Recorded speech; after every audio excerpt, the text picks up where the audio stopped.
Well, it's morning and at least the fog's cleared. Still grey and we've got about a force 5 wind from the north, but that shouldn't be too much of a problem. It's going to be following us, so we're going to go out and see what the sea looks like. We ended up spending the night here in Cleggan Harbour after we'd refuelled. We moored up against a couple of the old fishing boats here. There's no actual visitors' moorings here. We could have anchored, but it was just as easy to pull up alongside here, the raft up. So we're going to head off today. We're going to head south. We're certainly aiming for the Shannon and maybe a little bit further again, depending on the weather. Anyway, we're going to head out to sea and see what the day brings.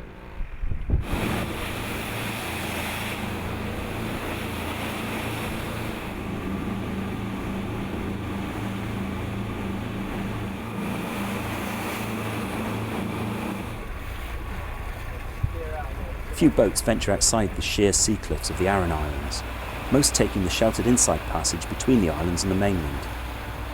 But with reasonable conditions, we cruised along these spectacular rock walls.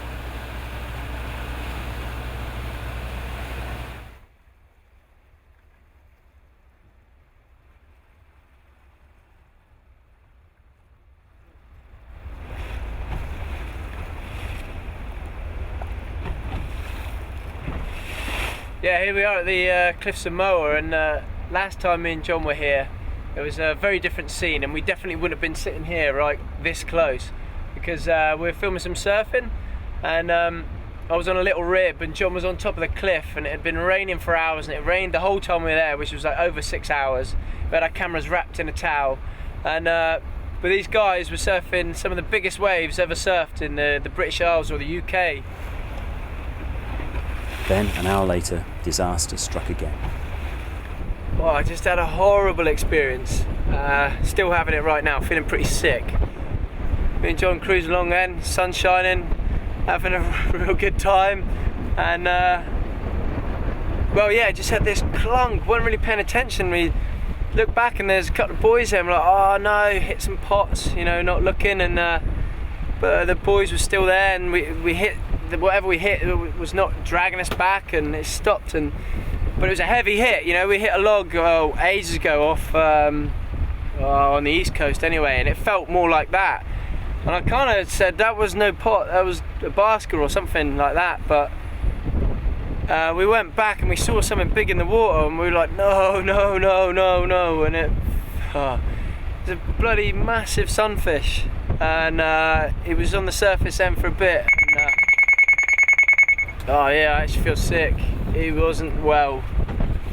Lots of flesh and lots of blood, and I can't see him no more. I mean, I don't know what we'd do, but it's just horrible, horrible thing to happen. And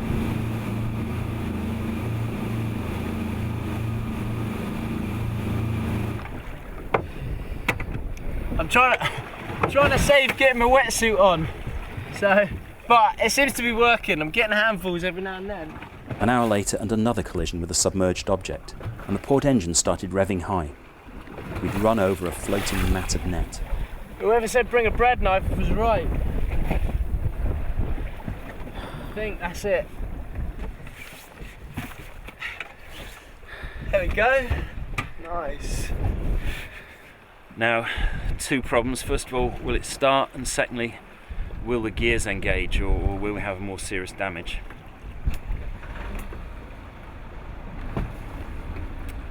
The engines have started.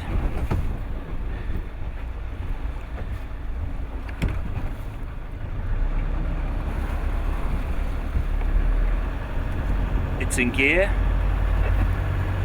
and it's moving us along. We've had a look at the prop. We've got some chunks out of it, that's for sure. But fortunately we've freed up the net, and that was a huge bit of floating net. We're very lucky it didn't get around both of them. Nice job, Fee. Well done, mate. You shouldn't run over it in the first place, though. Yeah, true, true. Where are we? We're at Loop Head, just off the mouth of the Shannon Estuary. Just saw this bird colony. Come in and have a look at it.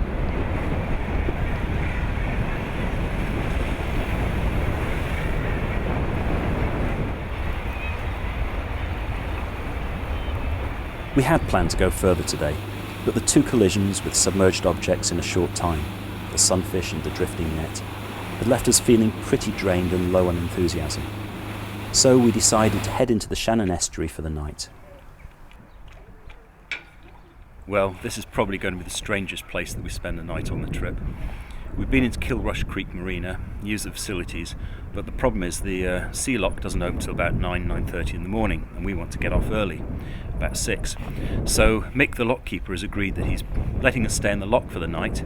He's closed off the lock gates into the marina, and he's left the sea lock gates open. So we'll go up and down with the tide in the lock, and then when we want to leave in the morning, we can head off.